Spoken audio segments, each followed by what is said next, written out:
To the Kibra Social Hall where Chemutai go in and Waweru Wanyambura are standing by.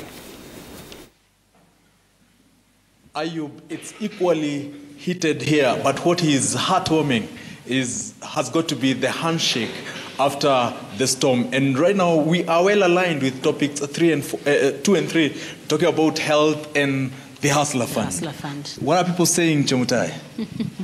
Well, earlier on, we had a bit of a minor incident, and I think we verified that matter. But we have still some members of residents of Kibra constituency that have been here with us since about 6:30 in the evening. And let's listen into what their views are on topic 2 and 3.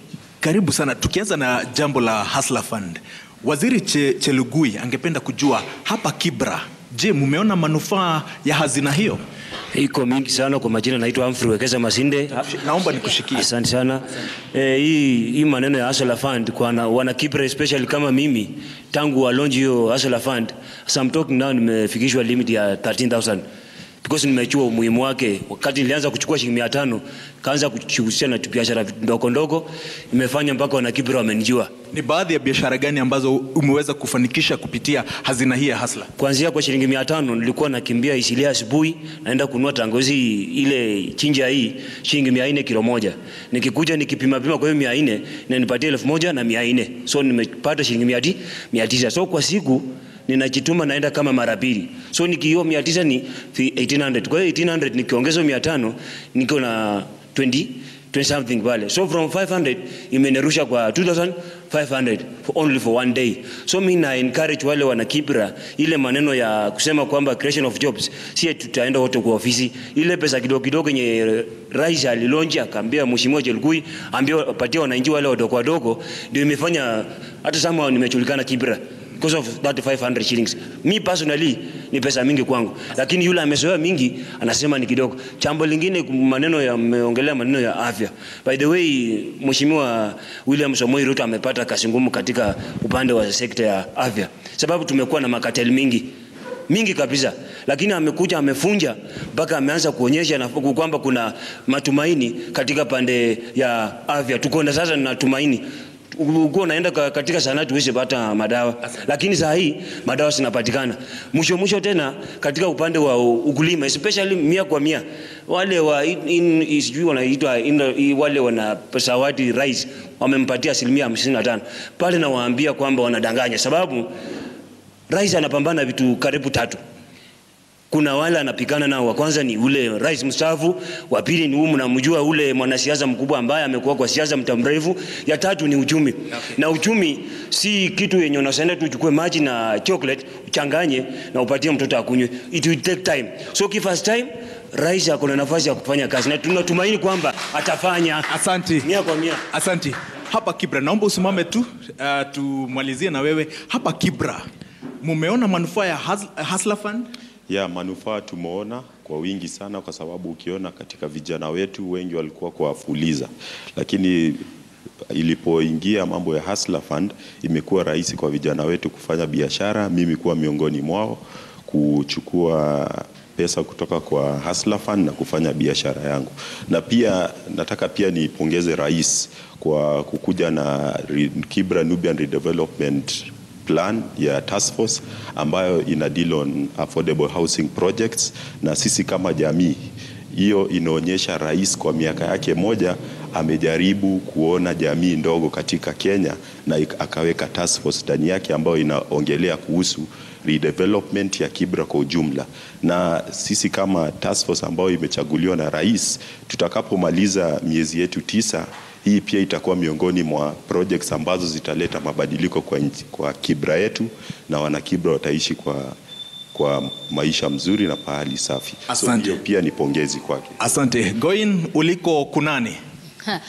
Well, Waweru and also Ayub on the other side, there are those that have said that in Kenya we have no shortage of laws, but what lacks is the intent to implement laws that can actually be for posterity.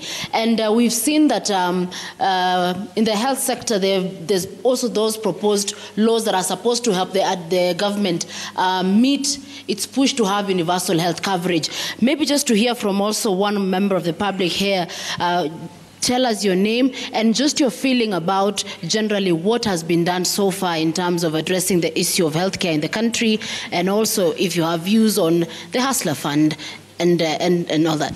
Okay, thank you very much. My name is Khalil. I am a patriot and a law-abiding citizen. So personally, I'd first want to commend the government for what they are doing in terms of introducing these projects, which in the long run, we feel the intention is pure, that you want to uplift the life of Kenyans. For instance, the affordable housing project. Number 2 is the universal health care. Number 3 is the Hustler Fund. And number 4, maybe it is the UPI, which now they're calling the Maisha number.